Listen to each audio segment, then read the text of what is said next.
তো hey guys, আমি পায়েল আজকে একটা ছোট্ট মিনি ব্লগ নিয়ে চলে এসেছি। তো এখানে আমার দিদিমা বসে আছে, এটা হচ্ছে আমার দিদিমা আর এটা হচ্ছে আমার মা। তো আমি চলে গেছিলাম আমার দিদিমাকে দেখতে, আর এখানে আমার মা আমাকে বিনুনি করে দিচ্ছে। তো আমরা তারপরে চলে গেলাম হচ্ছে পকোড়া কিনতে, কারণ আমার ভালোবাসার মানুষের খেতে ইচ্ছে হয়েছে পকোড়া। তো আমরা এখানে বসে আছি পকোড়া কেনার জন্য। এখানে আমার জন্য এনেছিল হচ্ছে লস্যি, যেহেতু আমাকে বলেছিলাম একটু লস্যি নিস, আমি খাবো, আমার খেতে ইচ্ছে হয়েছে। তো তারপরও এনেছিল হচ্ছে বিরিয়ানি, আমি যাতে একটু খেতে পারি ভালোবেসে, তাই জন্য আমার জন্য হচ্ছে বিরিয়ানি এনেছিল।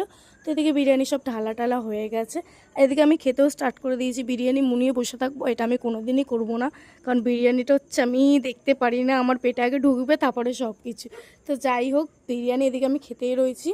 তো আমার তো খুব ফেভারিট একটা জিনিস, আগেও তোমাদের মিনি ব্লগে বলেছি। তো এদিকে হচ্ছে মাংস খাচ্ছি, তারপরে এনেছে হচ্ছে পকোড়া, চিকেন পকোড়া। তো যাই হোক, পকোড়াটা আমি খেতে স্টার্ট করে দিয়েছি। আজকে তো আমার খাওয়ার জোরদার ছিল সেই, কারণ আমার বর এনে দিয়েছে ভালোবেসে গাইস। তো যাই হোক, বড় একটু ভালোবেসে খাইয়ে দিলেছো, চলো তুমি খেয়ে নাও। তো আমি খেয়ে নিলাম।